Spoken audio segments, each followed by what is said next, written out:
নমস্কার বন্ধুরা, রিমার একটা মিষ্টি ব্লগে আপনাদের সকলকে স্বাগত জানাই। আজকে ভিডিও হচ্ছে রান্নার ভিডিও। আজকে কি রান্না করলাম সেটাই তোমাদের সঙ্গে শেয়ার করব। আজকে করেছি গলদা চিংড়ির মালাইকারি। তোমরা হয়তো দেখে বুঝতে পেরেছো যে চিংড়ি মাছগুলো দিয়ে কী রান্না করব।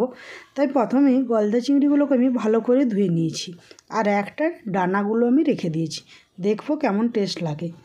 এদিকে করেছি পেঁয়াজ বাটা, রসুন বাটা, আদা বাটা, আর একটু করেছি টমেটোর পেস্ট, আর নিয়ে নিয়েছি কিছু গুঁড়ো মশলা, লঙ্কা গুঁড়ো, কাশ্মীর লঙ্কার গুঁড়ো, নুন, জিরে গুঁড়ো, আর হলুদ গুঁড়ো, আর লং, এলাচ, দারুচিনি। এরপর আমি মাছগুলোর উপর ভালো করে লবণ আর হলুদ মাখিয়ে নেব। প্রথমে দিয়ে দিলাম হলুদ, তারপরে দিয়ে দেবো লবণ। এটাকে ভালো করে মাখিয়ে কিছুক্ষণ রেখে দেবো। আমি এরপর কড়াইয়ে তেল চাপিয়ে দেবো, মাছগুলোকে ভালো করে ভেজে নেব। একটার আমি ডানাগুলো রেখেছি। আমি এইভাবেই চিংড়ি মাছগুলোকে ধুয়ে নিয়েছি, আর এরপর লাল লাল করে দুটো চিংড়ি মাছ ভেজে নিলাম, তারপর আবার দুটো চাপিয়েছি।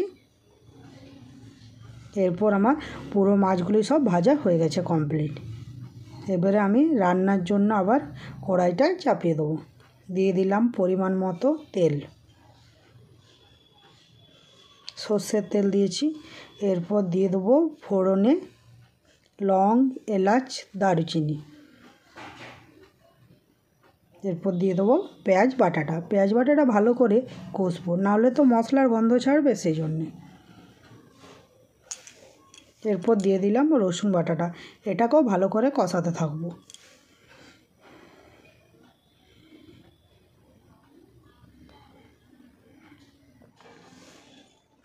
ভালো করে মশলা কষালে তার কষা গন্ধটা ছাড়বে না। এরপর দিয়ে দিলাম আদা বাটা, এটাকে ভালো করে কষাতে থাকবো আবার।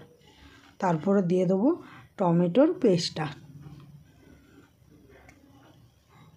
আমি মশলা একটু কম দিয়েই রান্না করেছি।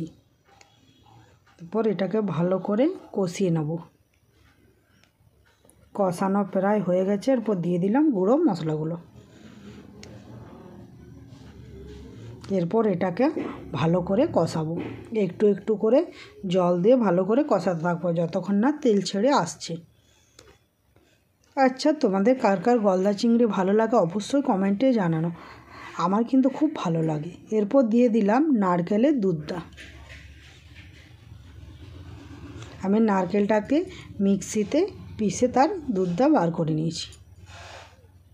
আচ্ছা, তোমরা গলদা চিংড়ি মালাইকারি কীভাবে করো অবশ্যই কিন্তু কমেন্টে জানাবে। আমার রান্না প্রায় কমপ্লিট। এরপর দিয়ে দিলাম মাছগুলো দিয়ে একটু ভালো করে ফুটিয়ে নিই, আর দিয়ে দেবো একটু স্বাদ মতো চিনি। এরপর আমার গলদা চিংড়ির মালাইকারি রেডি। রঙটাও বেশ হয়েছে, খেতেও বেশ হয়েছিল। এরপর আমি থালায় ভালো করে পরিবেশন করে দেবো। আজকের আমার এই গলদা চিংড়ির মালাইকারি রেসিপিটা তোমাদের কেমন লাগলো অবশ্যই কিন্তু কমেন্টে জানাবে। ভালো লাগলে লাইক, কমেন্ট, শেয়ার, সাবস্ক্রাইব করে দিও। আবার নিয়ে আসবো নতুন নতুন রান্নার ভিডিও। আমার রান্নার ভিডিও তোমাদের কেমন লাগে জানাতে কিন্তু ভুলো না। ভালো লাগলে অবশ্যই লাইক করে দিও। Thank you.